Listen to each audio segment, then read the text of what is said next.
Hello बच्चों, तो आज हम फिर मिलते हैं छोटी सी नई कहानी के साथ। कहानी का नाम है बुद्धि हो तो ऐसी। बुद्धि यानी हमारा जो दिमाग है, हमारी जो सोच है, वो कैसी होनी चाहिए। तो आओ सुनते हैं ये छोटी सी कहानी।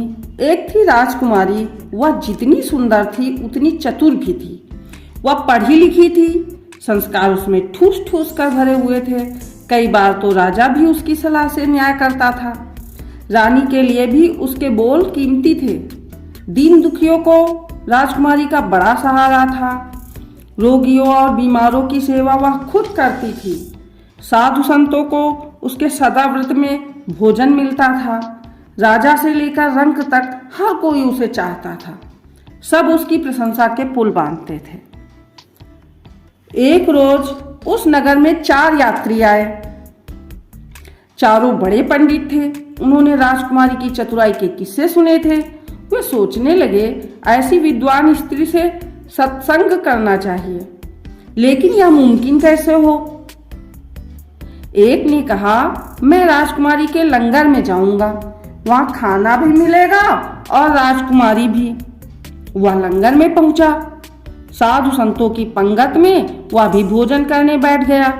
तभी वहां राजकुमारी आई और पंडितों की ओर देखकर बोली, यह लंगर साधु संतों के लिए है, बताइए आप कौन हैं? तो पंडित बोला, जी मैं एक मुसाफिर हूं। राजकुमारी ने तुरंत कहा, इस संसार में सिर्फ 2 ही मुसाफिर हैं, तीसरे आप कहां से आ गए? पंडित के पास जवाब नहीं था। वह अपने साथियों के पास लौट आया, उन्हें सारी बात बताई। सबको बड़ा तज्जुब हुआ। दूसरे पंडित ने खड़े होते हुए कहा, अब मैं होकर आता हूं, देखिए वह मुझसे क्या कहती है। थोड़ी देर बाद वह लंगर में पहुंचा। वह अभी साधु संतों की पंगत में बैठा ही था कि राजकुमारी की नजर उस पर ठहरी। उसने तुरंत पंडित से कहा, यह लंगर साधु संतों के लिए है, आप बताइए आप कौन हैं? वह बोला, मैं एक गरीब आदमी हूं। राजकुमारी ने तपाक से कहा, इस संसार में सिर्फ 2 ही गरीब हैं, तीसरे आप कहां से अधम के? इस पंडित के पास भी जवाब नहीं था। वह अपने साथियों के पास लौट आया और उन्हें सारी बात बताई। सबको बड़ा ताज्जुब हुआ। तब तीसरे पंडित ने खड़े होते हुए कहा, अब मैं होकर आता हूं, देखिए वह मुझसे क्या कहती है। थोड़ी देर बाद वह लंगर में पहुंचा। साधु संतों की पंगत में अभी बैठा ही था कि राजकुमारी की नजर उस पर टिक गई। उसने तुरंत इस तीसरे पंडित से कहा, यह लंगर साधु संतों के लिए है, बताइए आप कौन है? दम भर सोचकर वह बोला, मैं मर्द हूं। राजकुमारी ने तपाक से प्रश्न उछाला, इस संसार में सिर्फ 2 ही मर्द हैं, फरमाइए तीसरे आप कहां से आ पहुंचे? इस पंडित के पास भी इसका कोई जवाब नहीं था। वह अपने साथियों के पास लौट आया और उन्हें बात बताई। सबको बड़ा ताज्जुब हुआ। तब चौथे पंडित ने खड़े होते हुए कहा, अब तो मुझे ही जाना पड़ेगा, मैं भी जानूं कि वह कितने पानी में है। थोड़ी देर बाद वह लंगर में बैठा था और राजकुमारी उससे कह रही थी, यह लंगर साधु संतों के लिए है, बताइए आप कौन हैं? वह बोला, मैं मूर्ख हूं।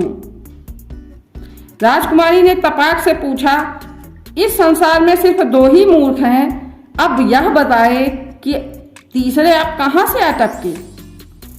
इस पंडित के पास भी कोई जवाब नहीं था। वह अपने साथियों के पास लौट आया। अब चारों मिलकर राजकुमारी के पास पहुंचे। वे जानना चाहते थे कि उन 4 सवालों के जवाब क्या हैं।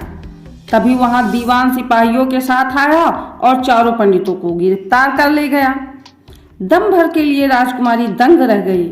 फिर राजा के पास पहुंची और कारण पूछा। राजा ने बताया, दीवान को पता चला है कि वे चारों जासूस हैं और किसी दूसरे देश से जासूसी करने हमारे राज्य में आए हैं। उनकी सजा फांसी से कम नहीं होगी। राजकुमारी बोली, ठीक है, लेकिन मैं उनसे 4 सवाल पूछे थे, वे उनके जवाब नहीं दे सके। मैं उन सवालों के जवाब सरेआम देना चाहती हूँ। भला राजा को इसमें क्या ऐतराज हो सकता था? राजा ने कहा, ठीक है। राजकुमारी ने सभा बुलवाई। उन पंडितों को भी दरबार में हाजिर किया गया। उनके हाथों में हथकड़ियां और पांवों में जंजीरें थी। वे मुंह लटकाए खड़े थे। पहले राजकुमारी ने वे ही सवाल दरबारियों से पूछे। कोई जवाब नहीं दे सका। तब राजकुमारी खुद जवाब देने लगी और बोली, इस संसार में सिर्फ 2 ही मुसाफिर हैं, और वो 2 कौन से हैं? एक सूरज और दूसरा चंदा। सब बोले, वाह वाह, बिल्कुल सही। राजकुमारी ने आगे कहा, इस संसार में सिर्फ 2 ही गरीब हैं। तो सब लोग सोचने लगे कि भाई कौन से 2 गरीब हैं? एक गाय और दूसरी नारी। जैसे ही राजकुमारी का यह जवाब आया, सभी लोग फिर बहुत वाह वाह, सबने कहा कमाल है। राजकुमारी ने तीसरे सवाल का जवाब दिया, इस संसार में सिर्फ 2 ही सच्चे मर्द हैं, एक अर्जुन और दूसरे श्री कृष्ण। सब चिल्लाए, अद्भुत, बहुत अच्छा जवाब। अंत में राजकुमारी बोली, इस संसार में सिर्फ 2 ही मूर्ख हैं। अब तो सब लोग बहुत ज्यादा सोचने लगे कि भैया कौन से 2 मूर्ख हैं। राजकुमारी बोली, एक राजा और दूसरा उसका दीवान। क्योंकि इन निर्दोष पंडितों को जासूस मानकर ये दोनों उन्हें फांसी के तख्ते पर लटकाना चाहते हैं। यह सुनकर राज दरबार में सन्नाटा छा गया। क्षण भर को राजा का पारा भी 7वें आसमान पर चढ़ गया। राजा बहुत क्रोधित हुआ, लेकिन शांति से सोचा तो राजकुमारी की चतुराई पर उन्हें गर्व हुआ। राजकुमारी ने उन्हें ब्रह्म हत्या के पाप से बचा लिया था। तुरंत चारों पंडितों को रिहा कर बाइज्जत विदा किया गया। तो बच्चों, राजकुमारी की बुद्धिमत्ता की वजह से उन चारों पंडितों की भी जान बच गई और उसने ऐसे कुछ सवालों का जवाब दिया जिसके सुनकर सभी लोग प्रसन्न हुए। और चूंकि जवाब देना अलग बात है, हम किसी को भी कह सकते हैं कि हाँ, सिर्फ उसका तर्क भी होना चाहिए कि हाँ, जो कहा जाए वो समझे लोग कि हाँ नहीं, वास्तव में उनको मानना पड़े कि हाँ यही सत्य है। तो राजकुमारी ने जिस तरह अपने प्रश्नों के उत्तर दिए, सभी जनता, सभी पंडित, सभी लोग संतुष्ट हुए उससे। सभी लोगों ने उसकी, राजकुमारी की बुद्धि की, उसके विचारों की, सोच समझ की, सबने प्रशंसा की।